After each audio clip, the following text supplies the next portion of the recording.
누가복음 7장 말씀입니다.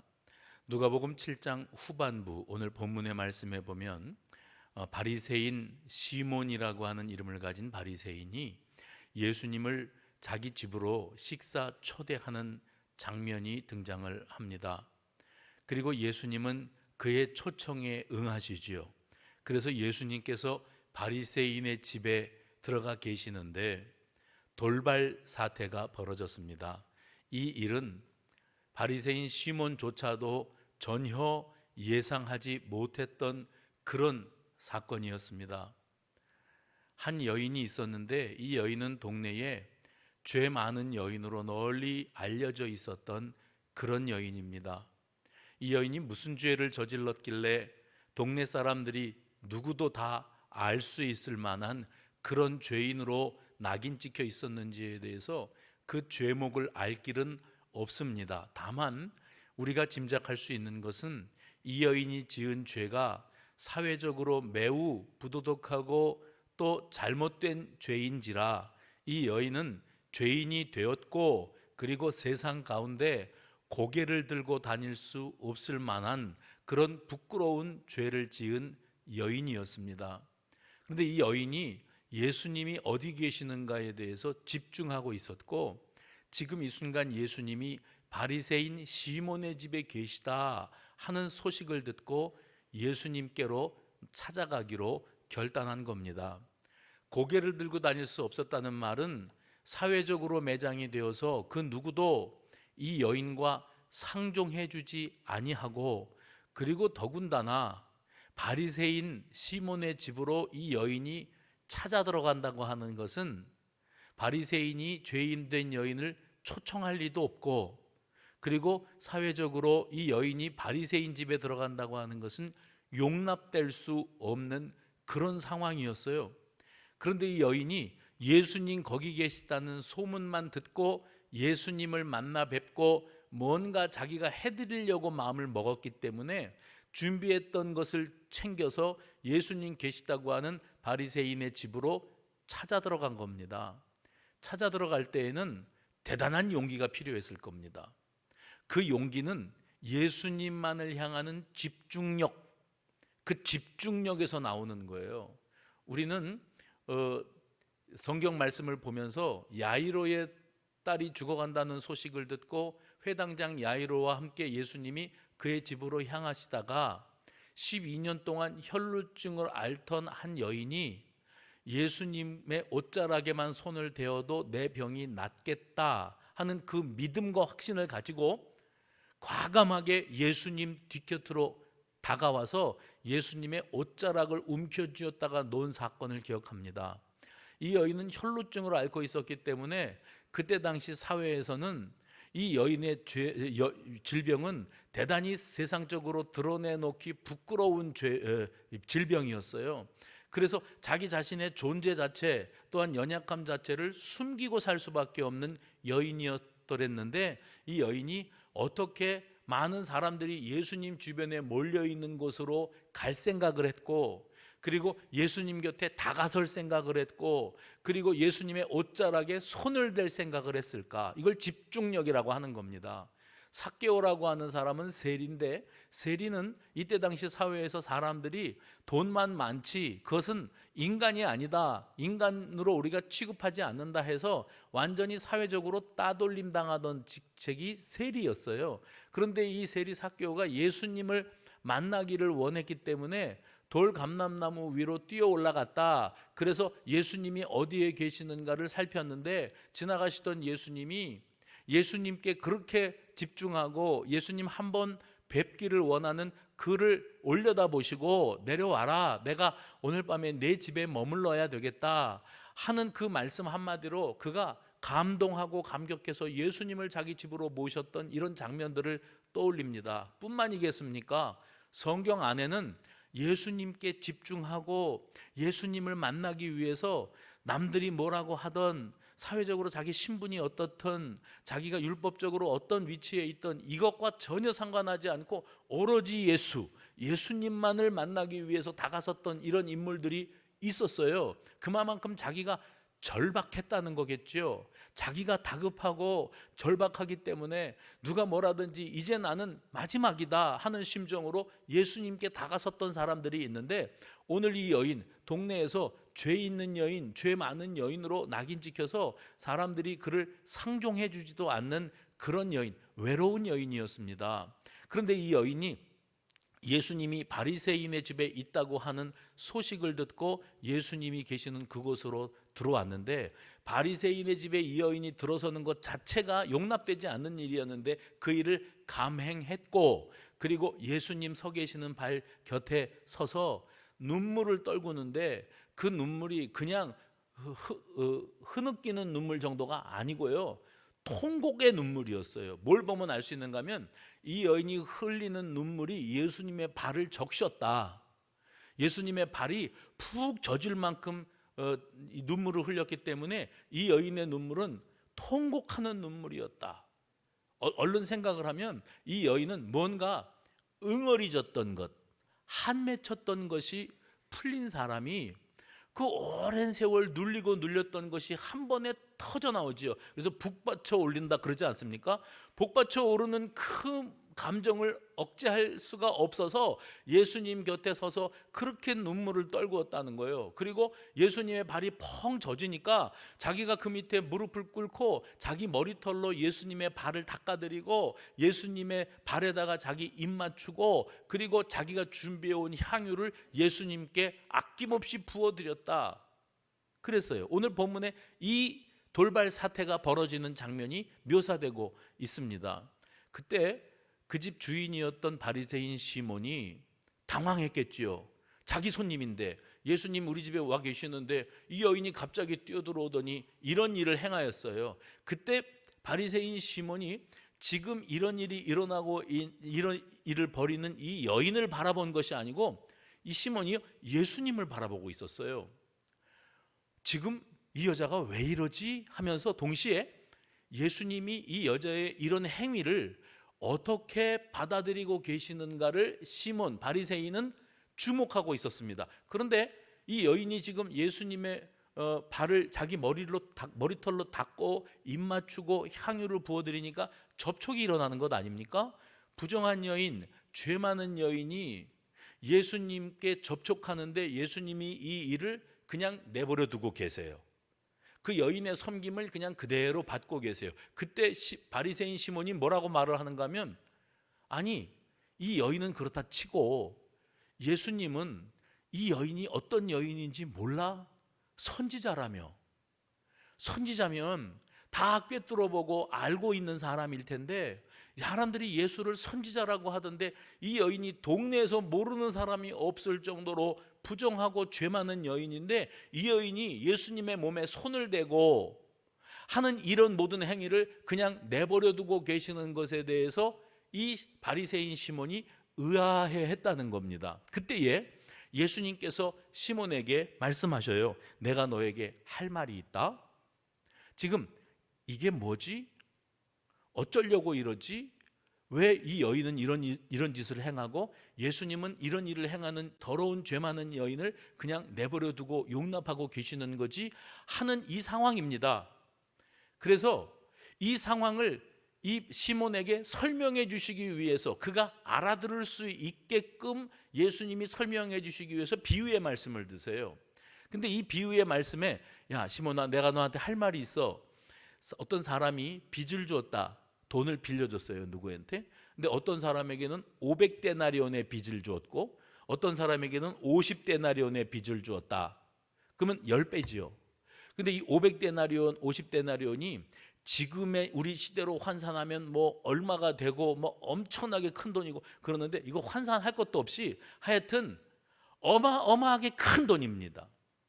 1년 연봉도 넘어서고 또 한 2년은 벌어야 될 만한 그런 돈이다 할 정도로 큰 돈이에요. 그런데 어떤 사람이 그렇게 큰 돈을 빚졌어요. 근데 빚을 준 사람이 뭐라 그러는가 하면, 오늘부로 너희 둘 다 500데나리온 탕감 없었던 걸로 하자. 너 이 돈 나한테 빌려가고 이것을 갚아야 되는데 죽는 날까지 갚아도 다 갚을 수 없을 지경이 되었지. 그러니 나름대로 죽지 못해 인생길은 연명은 하고 있는데 늘 마음 한켠에 내가 빚이 있는데 이걸 갚아야 되는데 갚을 길은 없고 어떻게 하면 좋으냐 하고 있었지. 내가 너한테 오늘 말한다. 오늘부로 너 그 걱정하지 말고 두 다리 쭉 뻗고 살아. 편안하게 살아. 없었던 걸로 해줄게. 탕감 해봅시다. 탕감 삭제입니다. 지워주는 거예요. 50데나리온을 빌렸던 사람도 탕감 삭제입니다. 그렇다면 예수님 물으시는 거예요. 500데나리온을 빚졌다가 탕감받은 사람과 50데나리온을 빚졌다가 탕감받은 사람 둘 중에 두 사람 가운데 누가 더 깜짝 놀라 감격하고 감사하고 기뻐하겠느냐 이렇게 물으셨어야 해요. 그런데 예수님이 뭐라 그러는가 하면 이 둘 중에 누가 더 사랑하겠느냐, 잘 안 어울리는 말씀을 하고 계시는 겁니다. 누가 더 감격하고 감동했겠느냐 하는 것이 맞지 누가 더 사랑하겠느냐라고 말을 물으셨다는 말이에요. 누가 더 고맙게 여기겠느냐 하고 물으셨어야 되는데 누가 더 사랑하겠느냐 하고 바꾸셨어요. 그죠? 감사하다. 내가 갚아야 될 것을 없었던 걸로 해주시겠다 그러니까 고마울 따름이지, 이 정도가 아니라 탕감받은 액수가 워낙 크기 때문에, 워낙 큰 돈을 탕감받은 것이기 때문에 믿어지지 않을 만큼 놀라워하고 감격해하는 그 심정, 그것을 예수님이 누가 그를 더 사랑하겠느냐 이렇게 바꾸어서 물으셨습니다. 여러분, 이런 마음을 느껴보신 적이 있습니까? 해봅시다. 갚을 길 없는 사랑, 갚을 길 없는 은혜, 갚을 길 없는 은혜, 갚을 길 없는 사랑을 여러분이 느껴보신 적이 있으세요? 제가 가끔 그런 말씀을 드려요. 사랑은 거래가 아니라고. 그래서 내가 사랑하는 사람이 나에게 무언가를 줄 때 내가 이만큼 너한테 선물하고 주면 아낌없이 다 쏟아주었다? 그러면 너는 나한테 뭘 해줄 건데 하는 마음이면, 그런 기대감이 요만큼이라도 있다면 그건 사랑을 한 게 아니에요. 아가페 사랑을 말할 때 하나님의 우리를 향한 사랑이 이 땅 위에 있는 어떤 사랑이라는 단어로 해석이 안 돼요. 설명이 안 되니까 아가페 사랑의 가장 흡사한 것, 아가페 사랑의 억만분의 1의 사랑으로 우리가 그나마 살짝 납득을 할 수 있을 만한 사랑이 있다면 어머니의 자식 사랑이에요. 무조건 사랑이지요. 근데 부모가 자식에게 사랑을 쏟아부을 때 눈에서 꿀이 떨어지잖아요. 내가 너한테 진자리 마른자리 마다하지 않고 이렇게 먹을 거 안 먹고 입을 거 안 입으면서 너한테 모든 것을 쏟아부었다. 그러면 너 나중에 커서 성공해갖고 돈 벌으면 그거 중에서 얼마를 갚을래? 이러면서 키우는 부모가 없다니까요. 돌려받을 생각이 조금도 없이 그냥 본능적으로 쏟아붓는 사랑, 이 사랑이 있지 않어요? 있지 않습니까? 무조건적인 사랑인데, 이런 사랑이 하나님이 우리를 향하여 부어주신 사랑과 비교하면 억만분의 1밖에 안 되는 사랑이에요. 그러니 우리 하나님이 주신 무조건의 사랑은 어떤 사랑이겠는가? 생명을 내어주시는 사랑이에요. 그래서 가끔 그 말씀 드리죠. 자식이 아프면 응급실로 업고 뛰어봤어요? 뛰어가면서 하나님 안 됩니다, 안 됩니다. 얘가 지금 머리가 열이 불덩어리입니다. 큰일 나겠습니다. 얼른 이 아이의 열을 떨어뜨려 주시고 차라리 내가 대신 아프게 해주세요. 그런데 대신 아플 수 있어요? 아픈 건 당사자지요. 우리 하나님은 우리가 죄 때문에 죽게 생겼어요. 죽을 수밖에 없었어요. 아니, 영 죽었어요. 그런 우리를 다시 소생시키시기 위하여 다른 방법이 없기 때문에 당신이 친히 대속 제물이 되어주심으로 우리의 억만 죄악을 다 홀로 짊어지시고 죽어주셨어요. 그러므로 말미암아 죄악에 눌려 사망의 음침한 골짜기에서 헤어나올 수 없었던 우리가 드디어 자유를 얻고 새 생명을 얻고 구원에 이른 줄로 믿으시기를 바랍니다. 진정한 사랑이에요. 그 진정한 사랑은 어떤 게 진정한 사랑이냐면 거래가 아닙니다. 내가 너한테 줄 때 너는 나한테 뭘 줄 건데, 이게 아니고 아무리 봐도 내가 뭘 줘도 상대방은 나한테 뭘 해줄 수 있는 게 아무것도 없어요. 도무지 아무것도 해줄 수가 없는데 나는 그걸 알아요. 알지만 그냥 사랑해 주는 거예요. 그 사랑을 갚을 길 없는 사랑, 갚을 길 없는 은혜라고 생각하는 겁니다. 그리고 그 사랑을, 내가 그런 사랑을 받았다 하는 것을 나중에 철이 들어가면서 문득 깨닫게 되었을 때 내가 뭔데? 나 같은 죄인을 나의 뭘 보시고 그렇게 무조건 사랑을 쏟아 부어 주셨단 말인가 했을 때 사람이 속에서 깊은 곳에서부터 울컥 올라오는 게 생기는 거예요. 그게 신앙생활하면서 여러분과 저에게 반드시 있어야 되고, 그게 바로 뭐냐면 은혜에 대한 감격이에요. 그 은혜에 대한 감격이 울컥 우리 속에서 우러나오고, 그리고 하나님이 나를 이처럼 사랑하사 독생자를 주셨다는 그 이처럼이 뭔지가 실감이 날 때에야 비로소 우리는 갚을 길 없는 은혜, 갚을 길 없는 사랑 앞에 꼬꾸라지는 거예요. 500데나리온을 빚진 사람이 큰 돈인데 평생을 갚을 수 없다는 건데, 그것을 아는 그 빚진 사람이 그래, 내가 너를 보니까 너는 갚을 능력이 안 돼. 죽어도 못 갚겠어. 그래서 내가 오늘 너를 그 탕감해 주려고 그래. 그냥 신경 쓰지 말고 이제 없던 일로 하고 지나가자 하고 탕감 지워줬단 말이에요. 근데 내 빚이 얼마나 무겁고 심각한 것을 알고 있었던 사람이 그게 어느 날 어느 순간에 탕감되었어요. 내가 이제 더 이상 빚더미에 눌려 살 필요가 없겠다고 일방적인 선포를 해주신 겁니다. 그때 그 사람이 누렸던 그 감격이 어느 정도 될까? 그래서 예수님이 이 바리새인 시몬한테 이 여자가 통곡하면서 향유를 부어드리면서 예수님의 발에 입 맞추는 이 이유, 왜 저래? 왜 저래? 하는 것에 왜 저러느냐고? 내가 너한테 말해줄게. 500데나리온 탕감받은 사람과 50데나리온 탕감받은 사람이 있다고 하자. 둘 중에 누가 더 사랑하겠느냐? 이렇게 표현했어야 돼요. 누가 더 감격하고 고마워하겠느냐? 더 많은 돈을 탕감받은 사람일 겁니다. 그래, 네 말이 옳다 하면서 예수님께서 지금 이 여자를 보고 있느냐 하고 물으시는 거예요. 무슨 말씀 하고 계시는 겁니까? 너는 지금 니네 집으로 이 여자가 달려 들어와서 내 발에다가 눈물을 떨구고 자기 머리털로 내 그 눈물을 닦아내고 그리고 입 맞추고 그리고 향유를 붓고 하는 이런 일을 바라보면서 너는 당황해하고 있지 않느냐? 그리고 내심 너 그랬지? 이 여자 왜 이래? 그리고 나를 향해서 그랬지? 예수님은 또 왜 저래? 뭐가 왜 저래요? 그 죄 많은 여자가 손 접촉을 하고 있는데 예수님이 가만히 받고 계시는 거예요. 근데 이 여자는 죄인이에요. 더러운 여자예요. 그 여자가 예수님을 건드리면 예수님도 오염되는 거예요. 알면서 선지자라며. 근데 어떻게 그걸 내버려 두고 있지? 그때 예수님이 말씀하시는 거예요. 내가 너한테 묻겠다. 너는 왜 그랬으며 이 여자는 왜 그랬다고 생각하느냐? 다시요. 너는 왜 그랬으며 이 여자는 왜 그랬다고 생각하느냐? 이 말씀을 통해서 우리는 지금 이 바리새인 시몬의 집에서 일어났던 일을 조금 더 구체적으로 상황을 간파할 수가 있습니다.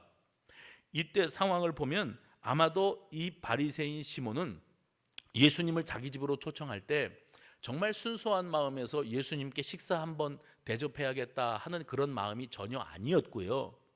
이 사람에게는 음흉한 의도가 있어요. 그건 뭐냐면 지금 자기가 바리새인으로서 이 사회의 종교 지도자입니다. 많은 사람들이 바리새인의 율법적인 율법을 준수하는 그 철두철미함에 고개를 숙입니다. 자기들은 자다가 깨어나도 바리새인처럼 그렇게 율법 준수를 할 수가 없어요. 그래서 사회적으로 존경받는 위치에 있었던 사람이 바리새인인데, 그런데 사람들이 시선이 바리새인들을 존경하던 마음에서 예수께로 옮겨졌어요. 병든 자를 고치시고 귀신을 내어 쫓으시고 죽은 자를 살리시고 오병이어의 기적을 베푸시고 예수님이 막 이런 역사를 이루시니까 사람들이 오직 예수 그랬죠. 예수 전에는 오로지 바리새인 했던 사람들이 시선이 예수님께 옮겨가니까 이 바리새인 시몬은 어떤 생각을 하냐면 나도 여기 있다.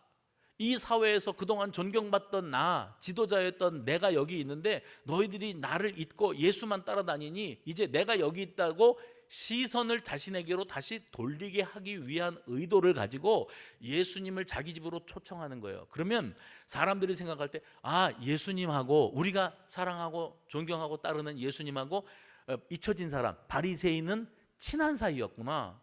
그래서 바리새인 시몬이 예수님을 자기 집으로 모셔드림으로써 자기의 위상을 조금 더 높이고자 하는 그런 의도를 가지고 이 일을 행했다는 거죠.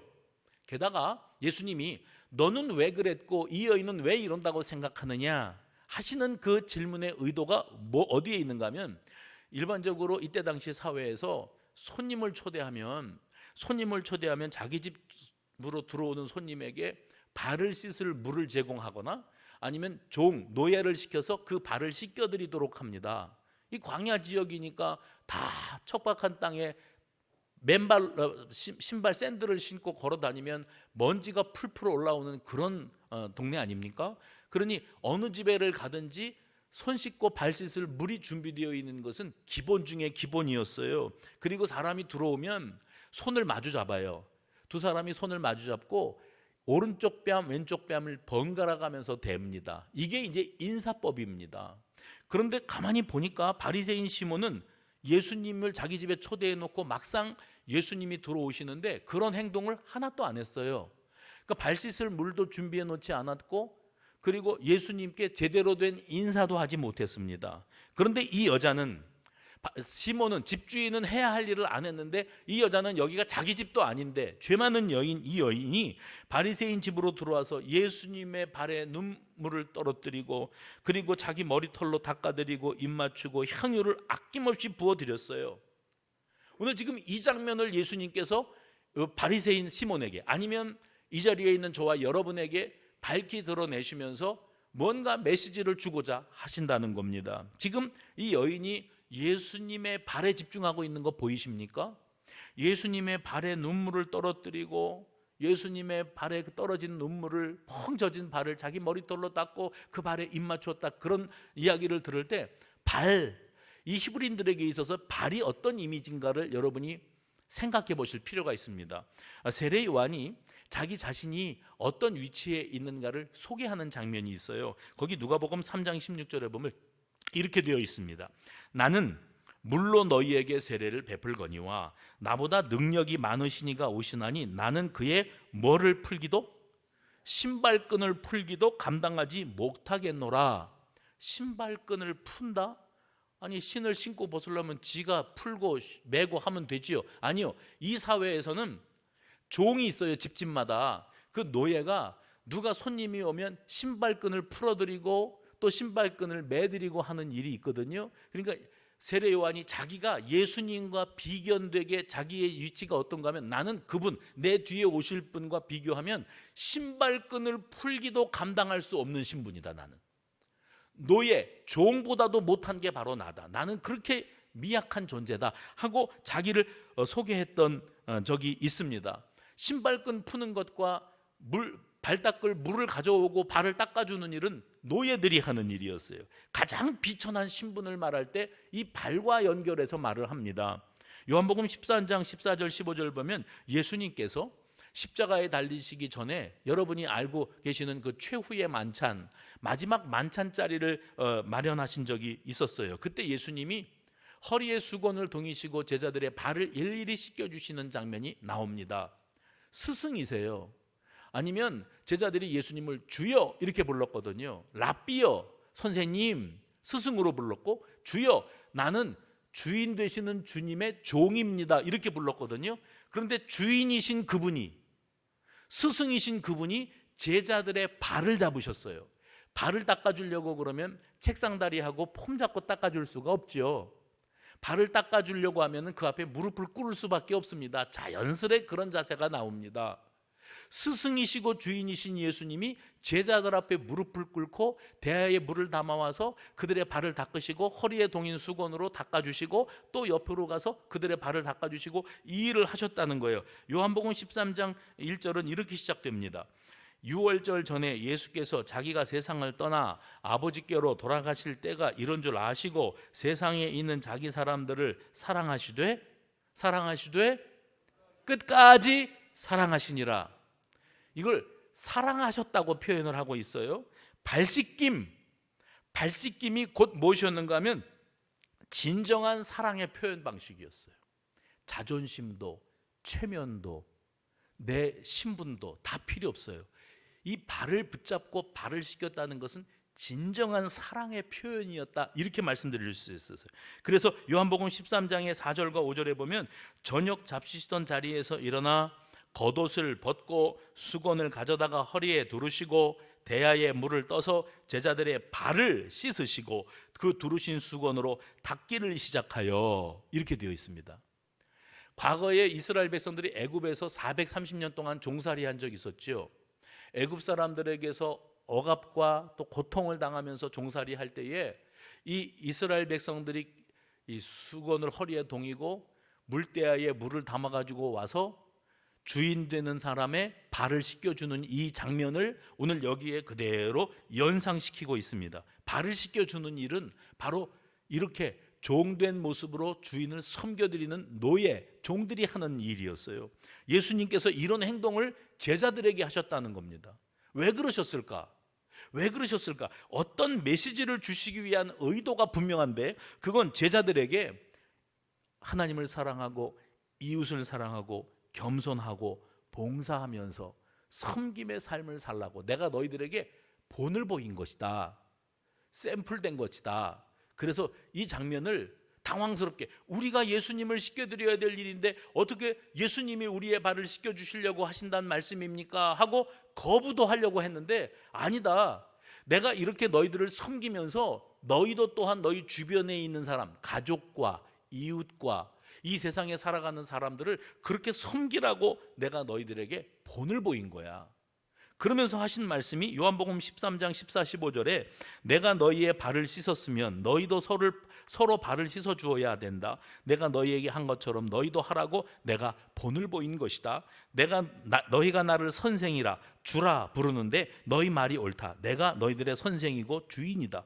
그런데 내가 주와 선생으로서 너희의 발을 씻겨 주었으니 너희도 서로 발을 씻겨 주는 것이 마땅하다, 옳은 일이다 말씀하셨어요. 그리고 요한복음 13장 마지막 부분에서 이 말씀은 더 확대됩니다. 뭐라고 말씀하셨냐면 내가 너희에게 새 계명을 준다. 서로 사랑하라. 내가 너희를 사랑한 것 같이 너희도 서로 사랑하여라. 너희가 서로 사랑하면 이 모든 사람이 그것을 보고 너희가 내 제자라고 하는 사실을 알게 될 것이다. 이렇게 말씀하심으로 예수님의 발 씻김의 사랑이 새로운 계명으로 확장되고 정착하게 됩니다. 결국 예수님께서 발을 씻겨주시는 이 장면은 선생님이신 그분이 가지고 있는 신분과는 전혀 어울리지도 걸맞지도 않는 행위였지만은 이 행위를 통해서 예수님이 주신 메시지가 확실합니다. 이와 같이 해봅시다. 이와 같이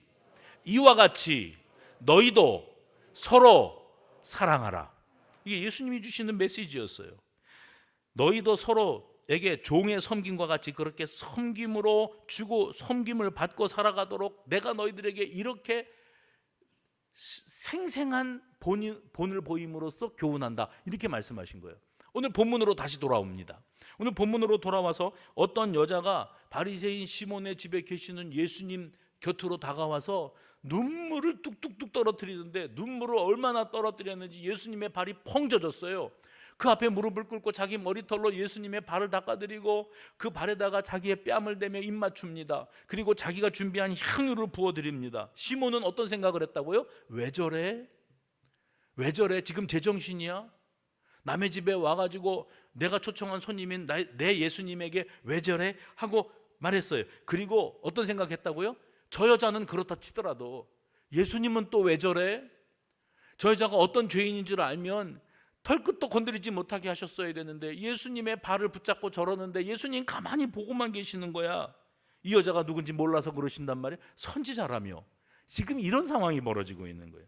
그런데 예수님은 이 여인이 하는 행동의 의미, 왜 지금 이 여자가 여기에서 이런 행동을 하는가의 의미를 설명해 주시는데, 누가복음 7장 오늘 본문의 47절 말씀입니다. 47절에 이렇게 말씀하셨어요. 이러므로, 여러분이 읽어주시겠어요? 시작.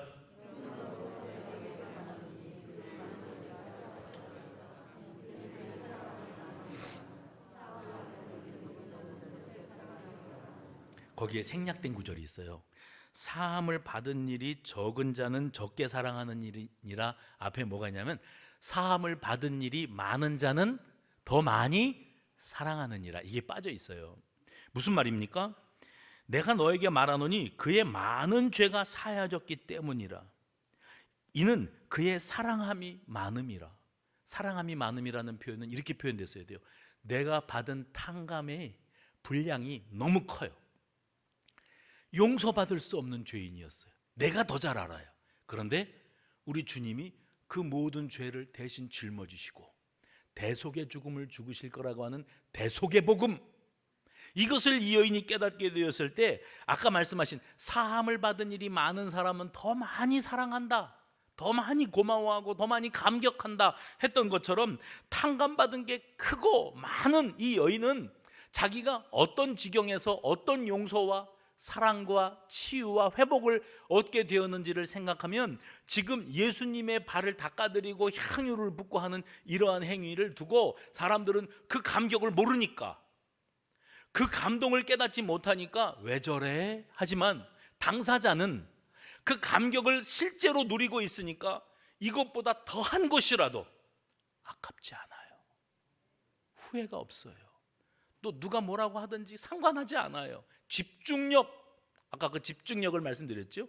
지탄의 대상이었던 삭개오가 회당장 야이로의 집으로 향하던 예수님께 다가와서 예수님의 옷자락에 손을 댔던 혈루증 여인이 그 율법적인 기준으로 봤을 때는 죄인입니다. 오염된 사람들이에요. 여기 있는 저와 여러분의 모습입니다. 그들이 누구 눈치 봐가면서 체면 생각하면서 자존심 세워가면서가 아니라 나는 예수님을 만나야겠다, 나는 예수님을 만나고 예수님께 내 마음을 표현해야 되겠다고 하는 그 집중력 하나로 오늘 이 여인도 바리새인 집에 감히 들어올 수도 없는 여인이, 세상적으로 고개를 들고 세상에 길 다닐 수가 없는 여인이라니까요. 무슨 죄인지는 몰라도 이 여인이 그렇게 심각한 죄인이었는데 들어와서 바리새인 집에 들어와서 예수님 앞에 이런 행위를 하고 있을 때 시몬 보고 예수님이 왜 저래? 라고 시몬이 그럴 때 왜 그러느냐고? 저 여자가 왜 저러느냐고? 나 예수가 여자의 그런 행위를 왜 가만히 두고 보고만 있느냐고 내가 너에게 말해줄게. 이 여자는 자기 죄가 얼마나 크고 심각한지를 알고 있는 여인이야. 세상에는 들킨 죄인이 있고 안 들킨 죄인이 있을 뿐이라는 거 말씀드렸죠. 세상에는 자기 죄의 심각성을 깨달은 사람이 있고 자기 죄의 심각성을 아직도 깨닫지 못하는 사람들이 수두룩합니다. 그 남편이 순간을 모면하기 위해서 아내한테 미안해, 잘못했어. 그러면 여자들이 꼭 하는 말이 있습니다. 뭘 잘못했는데? 말해봐. 뭐냐면 너는 지금 이 순간을 모면하는 게 급하냐, 진실로 네가 뭘 잘못했는지를 후회하고 있는지를 한번 내가 들어보자 이거예요. 둘러대느라고 그게 아니라 지금 이 여인이나 예수님께 집중했던 사람들은 다른 사람들의 평판, 이거보다 더 심각한 게 뭐냐면 예수님이 나 같은 죄인을 살렸어요. 갚을 길 없는 은혜, 갚을 길 없는 사랑을 내가 삶 가운데서 체험했어요. 그래서 가만히 있을 수가 없어요. 그래서 그 감동을 가지고 예수님께 나와가지고 고백하는 겁니다. 뭐라고 고백하는지 제가 한번 들려드릴게요. 예? 지금 예수님의 향유 부어드리고 그 발에 입 맞추고 머리털로 예수님의 발을 닦아드린 여인의 고백입니다. 나 같은 죄인도 용서하시고 사랑하시는 주님, 제가 이 은혜와 사랑을 무엇으로 갚을 수 있을까요?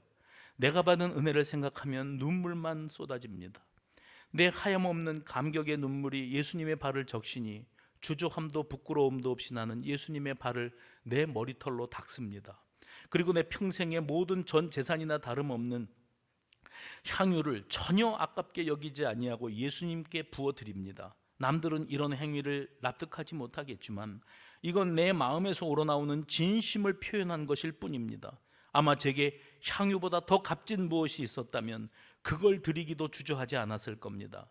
은혜를 맛보고 은혜를 알게 된 사람이라면 제 심정을 이해할 겁니다. 주님의 사랑을 받고 그 십자가 사랑을 깨달은 사람, 그 사랑에 내 자아가 무너져 내리는 감격을 경험해 본 사람이라면 제 행동을 이해할 수 있을 겁니다. 이게 이 여인의 중심에서 우러나오는 고백이에요. 지난 주일날 제가 말씀을 전하면서 좀 거칠게 세게 말씀드렸어요. 교회 안에 어깨너머 신앙, 체면 신앙, 자존심 신앙, 허세 신앙이 가득하다고. 교회 안에 허세 신앙이 가득하다고. 헛바람만 들어있지 진짜 예수님을 인격적으로 경험해 보지 못하고 구원의 감격과 감동으로 신앙의 기초를 닦은 사람이 그다지 많지 않아 보인다고. 그래서 목사 입장에서 성도들을 바라보면 지금은 저렇게 열심히여도 언제 무슨 일만 생기면 뛰쳐나갈 준비가 돼 있는 사람, 예수도 필요 없고 하나님도 필요 없고 교회도 필요 없고 다 필요 없다 그럴 수 있는 사람들이 여기에 가득하다 생각을 하면 억장이 무너집니다. 왜냐하면 우리가 체험신앙이 아니라는 거예요. 다분히 기분파예요.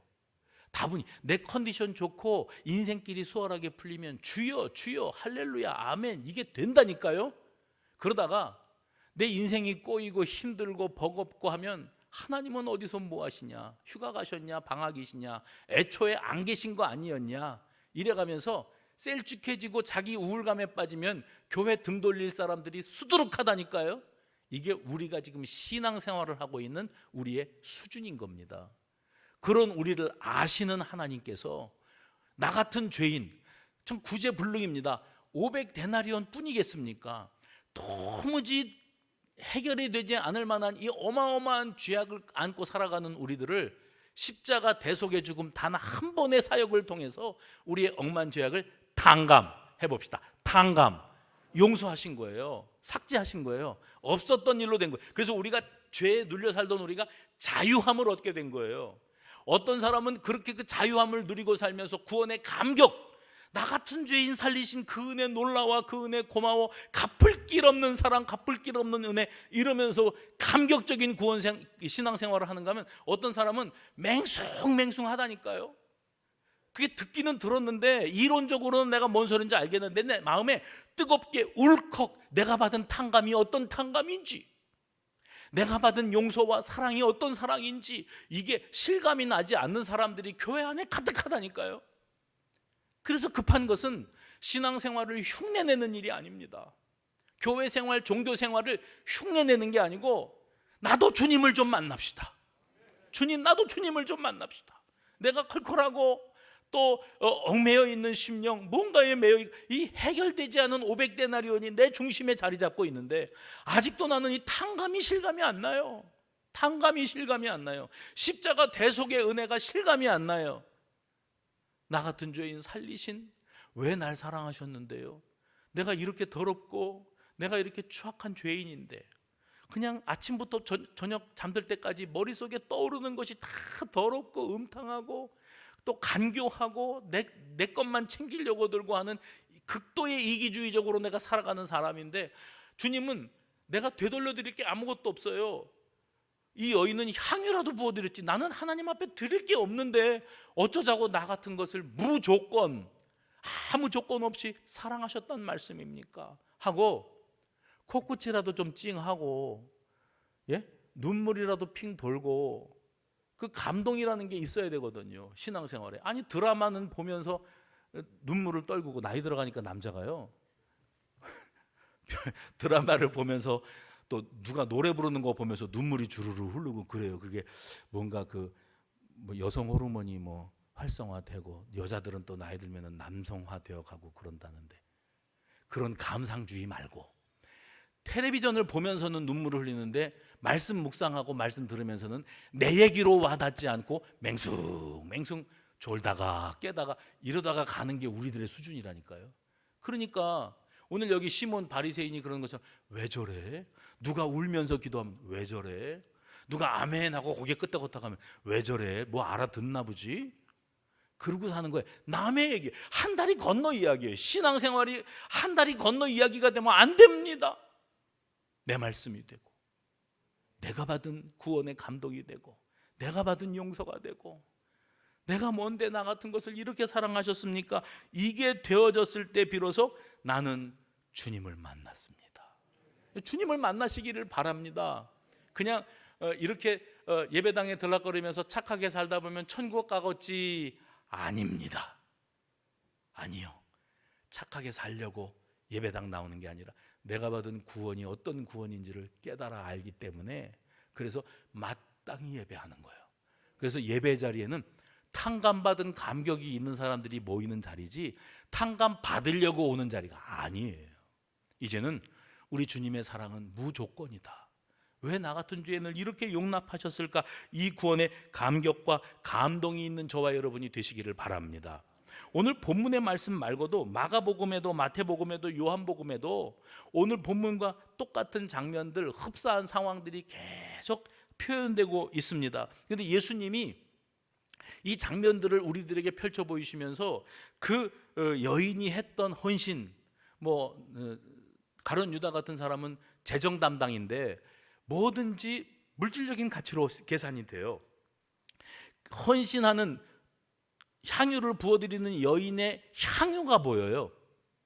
왜 그 향유가 아깝지 않게 드려질 수 있었는가는 생각이 안 돼요. 그래서 얼른 계산하기를 저게 내가 어림잡아 짐작해도 300데나리온은 되겠는데, 300데나리온이면 1년 연봉 해당되는 돈입니다.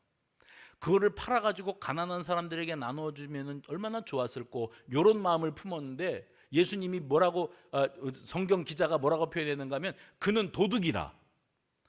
그걸 정말 가난한 사람에게 구제하고자 하는 순수한 마음으로 그러는 게 아니라 저걸 저러지 말고 저게 내 거였으면 차라리 나는, 이러면서 자기가 빼돌리고 콩고물이라도 띄어먹고 착복할 생각이나 하고 앉아있는 그런 음흉하고 은큼한 사람이지, 정말 이 여인의 탕감받은 감격, 구원의 감격은 요만큼도 체험하지 못하고 알래야 알 수가 없는 그런 사람이다. 성전 안에 가룟 유다가 가득하다니까요. 뭐가 돈으로만 계산이 되는 거예요. 물질의 가치로만 보이는 거예요. 그 구원의 감격이라고 하는 그 여인의 중심, 그 헌신의 가치가 전혀 심정적인 가치가 이해가 되지가 않는 겁니다. 사랑에 빠진 사람을 보신 적이 있습니까? 사랑에 빠지면 계산이 안 돼요. 그게 특기예요. 우리 집에도 남자애들이 한 3명쯤 살거든요. 이 아이들이 다 20대 중후반이라, 그래서 나름대로 여친도 있다가 또 헤어지기도 했다가 또 여친도 또 새로 생겼다가 제주도 좋아요 했던 쟤들은. 그런데 여친이 생기면 선물을 하는 거예요. 몇 달을 모아서 선물을 하는 거예요. 100일도 되고 301년도 되고 1000일도 되고 그런 거 계산합디다. 요새 애들은 선물을 하는 거예요. 근데 뭘 선물했다는 거를 엄마가 알았어요. 뚜껑이 열립니다.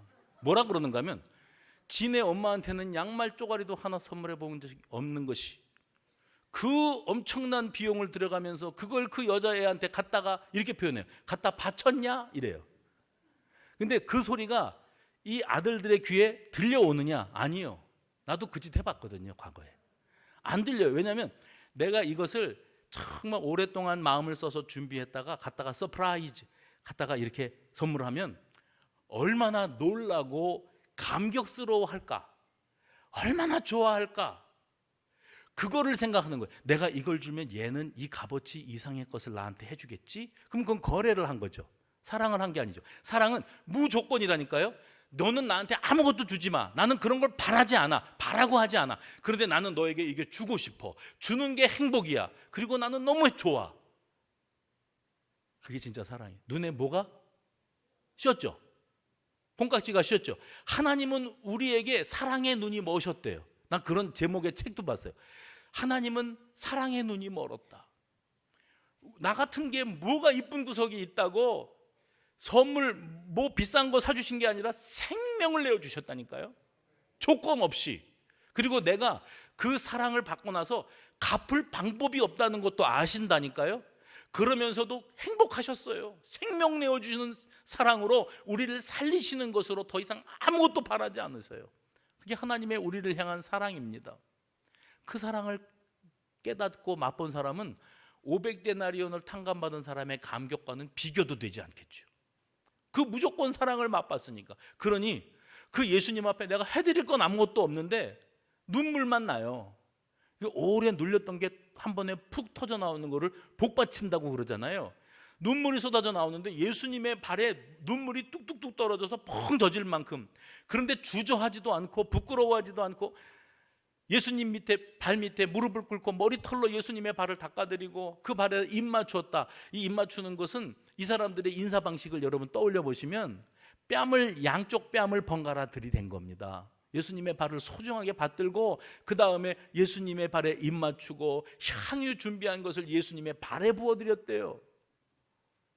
그게 뭐냐면 자기는 할 수 있는 한에 최선을 다했는데 이것 가지고 예수님이 나를 사랑하시고 구원하시고 용서하시고 회복해 하신 은혜에 억만분의 1도 안 되는 거 알아요. 그러니까 이거라도 아무것도 아니지만 이거라도 해드릴 수 있기를 또 할 수 있음에 감사한 그런 마음인 거예요. 그런데 여러분 아십니까? 바로 그 마음 자세가 예배자의 마음이어야 된다는 거예요.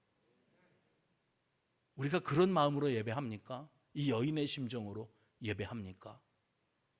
얼마나 계산적이고 인색하고 우리가 받은 구원의 감격의 값어치가 그거밖에 안 되는 거예요. 바로 이 여인의 모습을 바라보면서 우리는 이 무조건적인 사랑의 값어치를 깨달아 알게 됩니다. 주일날, 우리는 주일, 세상 사람들은 일요일, 빨간 날, 노는 날, 공휴일 뭐해요? 새벽같이 일어나가지고 낚시터 갑니다. 새벽같이 일어나서 골프장 갑니다. 그래서 낚시터 골프장 다니는 분들 보시면 저분이 예수만 믿으면 새벽 기도는 아주 잘 될 거예요. 근데 절대 못 일어나도 어디 놀러 간다, 취미 생활을 하러 간다는 새벽같이 움직여요. 그 사람들이 같이 나가다가 예배당에 사람들이 옷 잘 차려입고 들어가는 모습을 보면 왜 저래? 그럴 거예요. 왜 저래? 그럼 우리는 왜 이러는지를 그들에게 말해줄 수 있습니까?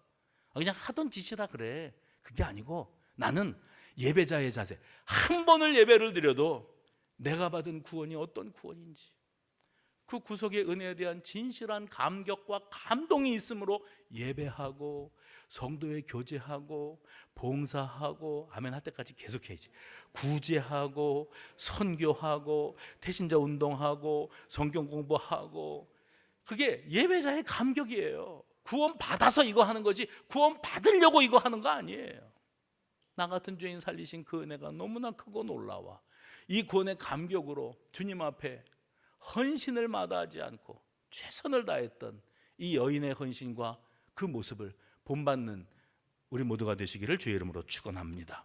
하나님 감사합니다.